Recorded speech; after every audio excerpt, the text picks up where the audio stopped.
Hello viewers, this is the next edition of Development Talks. Today we have with us Dr. Monirul Qader Mirza, who is the Adjunct Professor of Toronto University. And our title and topic today is Reflection on COP-29 with special reference to Bangladesh, Opportunities and Missed Opportunities. So at the very outset, I would request Dr. Mirza to introduce himself very briefly. And I have with me Dr. Saeed Ahmed also in this Development Talks platform. This is Monirul Qader Mirza. I am presently an adjunct professor at Department of Physical and Environmental Sciences, University of Toronto Scarborough. I worked with Intergovernmental Panel on Climate Change for a long time, since I was a graduate student at University of Waikato, Hamilton, New Zealand. And my PhD research was on climate change and flooding in Bangladesh.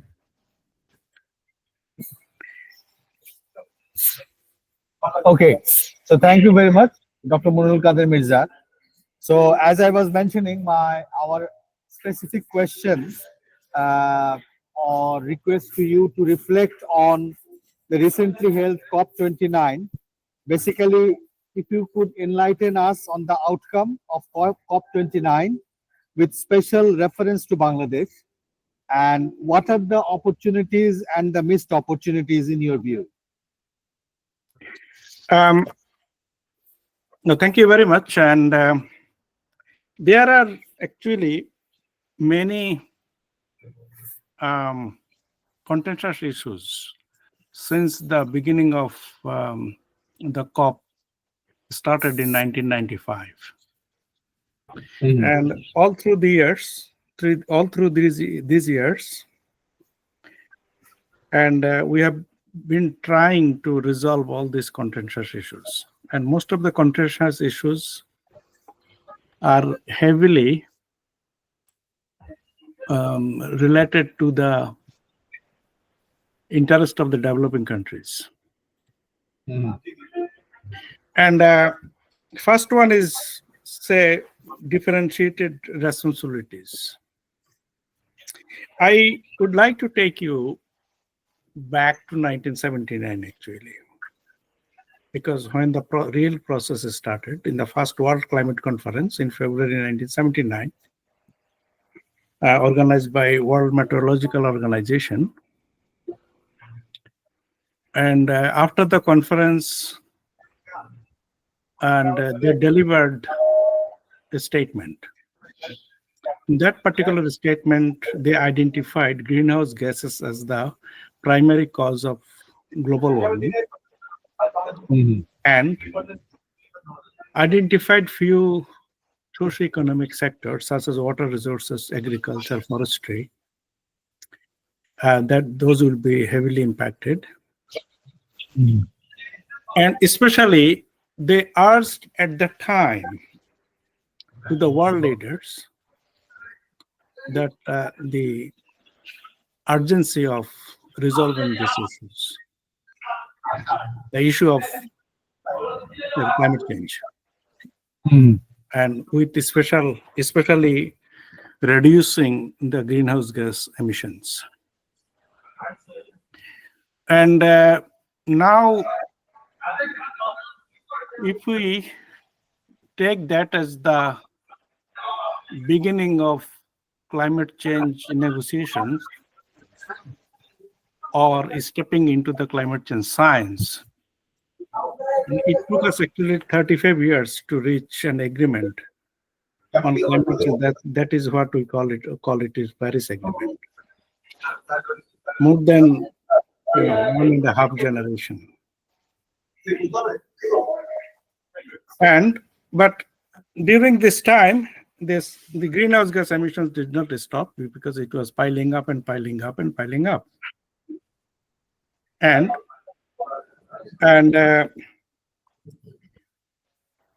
in relation to it, and in the UNFCCC, that is United Nations Convention on Climate Change that was adopted in Rio de Janeiro. I personally actually attended the Earth Summit in June 1992. Mhm. And something they are very important for developing countries, that is called your dangerous climate change. Mhm. But what is dangerous? It was at the time, it was very much ambiguous. And with the establishment of IPCC in 1988 and IPCC's subsequent publications, which refined over the time, Mhm. and finally we identified like 1.5 to 2 degrees Celsius as dangerous climate change. And now, related to your question, actually, where are we standing as Bangladesh, actually? Mhm. If we connect your dangerous climate change and greenhouse gas emissions, and where are we? Because Bangladesh is one of the top most impacted countries Mhm. in terms of climate change due to its geographical location and the socioeconomic background. And so, how did you do actually? Like, I would like to refer to all these years and until the COP-29. And I strongly believe that it's my personal view. It's not the view of my employer or the institution I work with. We don't have much time actually to contain the greenhouse gas emissions, bringing it down to Keep the temperature within 1.5 degree. Yes, within 1.5 degrees Celsius. Yes, Okay? yes, yes. In 2018, IPCC released a report on 1.5 degrees Celsius, and over there, they demonstrated that at the rate which your global temperature was increasing, and their projection was it will take until 2040 Mhm. to reach at the threshold level. But a couple of years ago, the United Nations Secretary General said that actually no, only maybe 2030. Mhm. So now I tell you something that global CO2 emissions for 2023 increased by only 0.1% relative to 2022, Mhm. reaching at 35.8 gigatons CO2. These 2023 emissions consume 10 to 66.7% of the remaining carbon budget to limit warming to 1.5 degrees Celsius, suggesting permissible emissions could be depleted with 0.5 to 6 years, with a 67% likelihood. That was from an article published in Nature. Okay. Now, what WMO says, CO2 concentrations have increased 11.4% in just 20 years. Long-term CO2 in atmosphere logs the future temperature increase. And effectiveness of carbon sinks like forest cannot be taken for granted. Improved understanding of carbon climate feedback is required. And if we look at even the recorded CO2 levels, which is set to reach 422.5 parts per million in 2024, and the rate was actually increasing. So that means we have not done much actually to contain it. I did some calculations. 2004 to 2014, the rate was 2.8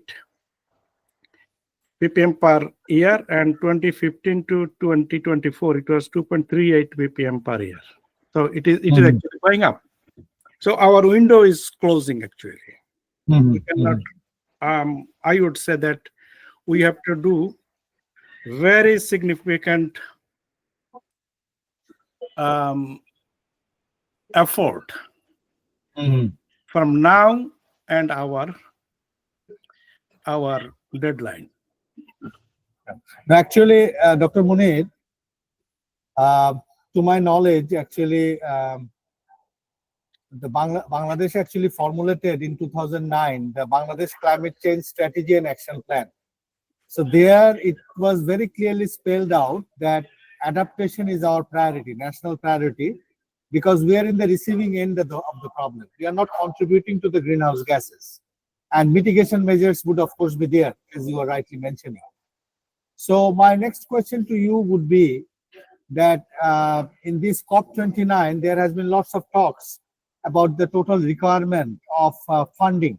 And it was mentioned by all parties that the demand on the ground is almost $1.3 trillion a year, whereas I think this time $300 billion a year or $100 billion a year, something like that has been approved. $300 billion. $300 billion.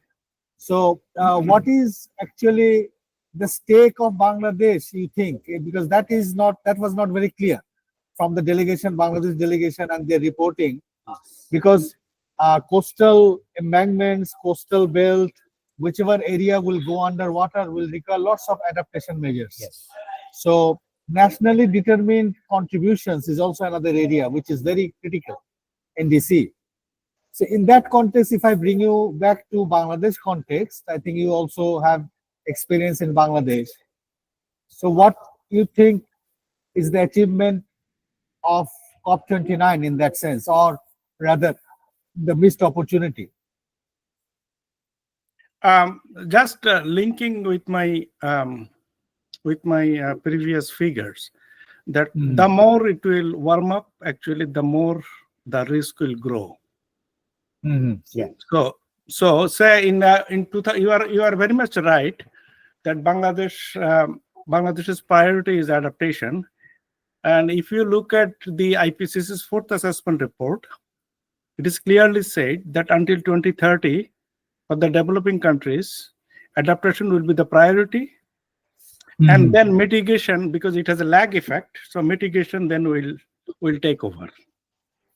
And that is the reason why Global Center for Adaptation has been established. A lot of activities actually going on in terms of Yeah. adaptation, but the Adaptation. money developing countries were asking, that was over $1.3 trillion per year. In the last round, it was approved $100 billion per year, and even that was not materialized in every year. And now it has increased to $300 billion per year. That is less than 25% of the estimated requirement. Okay, so in the world, you see, we have only 37 countries identified as developed countries, and out of 195, the rest are actually developing countries. And so, per developing country is hardly $2 billion. Okay, so now if we look at the figure, in the NAP, National Adaptation Plan, they estimated $6.5 billion per year actually for Bangladesh. For Bangladesh only. Yes, for Bangladesh only. Yes, 6.5. But it is not incommensurate with the absorptive capacity even of the country. Anyway, Okay, that's a different issue. I will come back. Come No, to that. it's a different issue. Okay? Yes, please. Yeah. But out of this, maybe $2.5 to $3 billion we could collect from the donors. Yeah, and then remaining, maybe we have to support it from our own sources. Okay, it is not clear still that that $300 billion, whether it will be completely aid or it will be, comprised of aid, loan, and other bilateral. Or soft loan even. I mean, that's Yeah. not clear. Okay. Yeah, it's not clear because we have to actually, it has to be worked out. Yeah. And whatever Do you we said, know the what you figure, by said the way, about Dr. the Munir? capacity, Do we know the figure? What is the stake of Bangladesh in that? No, not yet. no. We don't know. We don't know Okay. because Right. it will depend on actually very carefully crafted plan that we Okay. actually need this amount of money, and Yeah. then we have to So please justify, continue. and we have to Yeah. justify it also. Okay. Okay. Yeah. Now got it. Please Yeah. continue. Yeah. And then what you mentioned about the capacity, our capacity to Absorptive capacity. spend Yes. this is a high amount of money. Yeah, it has always been a actually question in the process that whether developing countries actually have the capacity to spend that much of money in adaptation projects. But I would say that Bangladesh's experience in tackling your disaster and natural hazards is far more advanced than many other countries. Okay, and our private sector also developed a lot, and government sectors are also taking your climate change as a priority. Like each and every sector is climate change focused. But what we need is very strong coordination among various ministries and departments, as well as developing our own capacity to negotiate, and then project planning and implementation. Because we have to showcase actually that we are confident actually in terms of developing projects and implementing it and monitoring the project. Okay, so the like until 2035, when this this allocation would dry up, and then probably the amount would also increase in the future. And So my question to you, Dr. Munir, that okay, we all recognize that it is implementation capacity, absorptive capacity. Setting that aside, could we negotiate adequately in this platform? I mean, because Bangladesh being in the receiving end of the problem, one of the least affected country, most affected country rather. So could we, in your view, so far negotiated properly about how much do we need and how much can we get in reality, and then improve our capacity, of course, for implementation? I mean, in terms of negotiation, what is your view, Bangladesh capacity? No, I think we have a strong team actually on negotiation, because over the years, the same team members are participating. Yeah. Okay. Yeah, and now the question is actually what the global process would be, because how they would allocate this money, and the what sector, because in the last round, most of the money actually is spent on mitigation, not on adaptation. Adaptation is our priority, though. Adaptation is our priority, yes. So not only Bangladesh, all developing countries have to be on one platform. That adaptation is the priority. Yeah. And then it depends on how you do approach and how we could negotiate and what we could bring in actually back home. Because you have to remember that it is difficult. It is a difficult task to get money out of somebody's wallet. Yeah. So, Dr. Monirul Qader Mirza, we are very fortunate again to have you in our platform. Dr. Saeed Ahmed is also here. Yes. If you have any question to him, please. There is one thing that is recurring, always coming to my mind, which is just about 20 years ago, when 20 or little more than that years ago, when we had that conference at Rio conference. Do you remember? At that Yeah, time, that there is were a lot of 1992, almost 32 years ago. yeah, lot of interest, lot of publicity, and lot of focus on the global climate change issue. Then, instead of having greater focus over the next decades, it has been receiving less and less focus because of other developments like regional wars, as you can see, and political upheavals and all that. So, considering all this, someone might feel a bit disappointed and disheartened. What is your view on it? Are you hopeful that the focus will come back to this important topic? Yeah, I think so, because you see, under the UNFCCC, we are actually the countries are actually committed. Yeah, so we have actually walked a very long road actually since the since the Art Summit in 1992. But Art Summit, yes. But one thing I always like to actually emphasize on, that is, climate change is only one part of the environmental issues. And I believe that actually the focus has shifted, from what we talked about, your global environmental problems in Rio de Janeiro, and then it has been diluted.